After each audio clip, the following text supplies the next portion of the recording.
வணிக சிலிண்டர்கள் தட்டுப்பாடு தொடர்பாக முதலமைச்சர் மு.க.ஸ்டாலின் ஆலோசனையில் ஈடுபட்டிருக்கிறார். கூடுதல் விவரங்களோடு இணைகிறார் நமது செய்தியாளர் அபினேஷ். விவரங்கள்.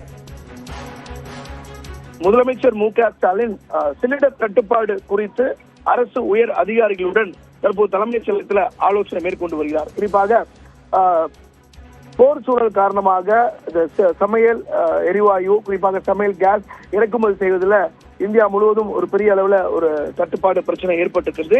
இந்த நிலையில் தமிழ்நாட்டில் அடுத்த 3 வாரங்களுக்கு மட்டுமே கையிருப்பு இருப்பதாக இருக்கக்கூடிய நிலையில சமையல் எரிவாயு சிலிண்டர் தட்டுப்பாடு குறித்து தற்போது தமிழக அரசு அதிகாரிகளுடன் முதலமைச்சர் மு.க.ஸ்டாலின் ஆலோசனை மேற்கொண்டு வருகிறார்.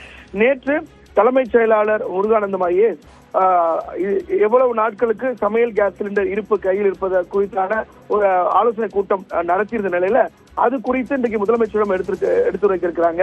அடுத்த 20 நாட்களுக்கு, அதாவது 3 வாரங்களுக்கு சமையல் கேஸ் சிலிண்டர் என்பது தமிழ்நாட்டில் கையிருப்பு இருப்பதாகவும் அதற்கு பிறகு அதை சமாளிக்கக்கூடிய வகையில ஒரு தட்டுப்பாடு ஏற்படக்கூடிய அபாயம் இருக்கக்கூடிய நிலையில அதை மத்திய அரசுக்கு ஒரு கடிதம் எழுதவும் தமிழ்நாடு அரசு திட்டமிட்டிருக்கிறாங்க. குறிப்பாக மத்திய கிழக்கு பகுதியில் ஒரு போர் விரிவடைந்திருக்கக்கூடிய நிலையில கச்சா எண்ணெய்க்கு தட்டுப்பாடு ஏற்பட்டிருக்கக்கூடிய நிலையில சர்வதேச சந்தையில கச்சா எண்ணெய் இறக்குமதியில ஒரு பெரிய சிக்கல் ஏற்பட்டிருக்கிறது. இந்த நிலையில மத்திய அரசும் இந்த ஒரு புதிய சட்டத்தை அமல்படுத்தியிருக்கிறாங்க. அதை இன்னைக்கு கெசட்ல நோட்டிபிகேட் பண்ணிருக்காங்க. இந்த நேரத்துல அது குறித்தும் இன்றைக்கு முதலமைச்சர் மு.க.ஸ்டாலின் அரசு அதிகாரிகளோடு ஆலோசனை மேற்கொள்ள இருக்கிறார். தமிழ்நாட்டில் எவ்வித தட்டுப்பாடும் இன்றி, குறிப்பாக ஹோட்டல்கள்ல மூடக்கூடிய அபாயம் இருக்கு இந்த சிலிண்டர் பிரச்சனை காரணமாக.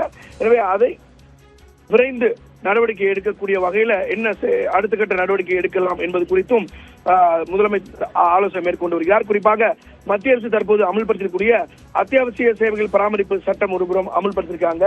எனவே இந்த பிரச்சனையோடு அடுத்த கட்ட நடவடிக்கை எவ்வாறு கையாள்வது என்பது குறித்து முதலமைச்சர் மு.க.ஸ்டாலின் ஆலோசனை மேற்கொண்டு வருகிறார். இந்த ஆலோசனை கூட்டத்தில் தலைமைச் செயலாளர், அதே போல உணவு மற்றும் நுகர்பொருள் துறை செயலாளர் பழனிசாமி ஐஏஎஸ் உள்ளிட்ட அரசு அதிகாரிகள் இக்கூட்டத்தில் கலந்து கொண்டிருக்கிறாங்க. மோனிஷா, விவரங்களை பதிவு செய்தமைக்கு நன்றி அபினேஷ்.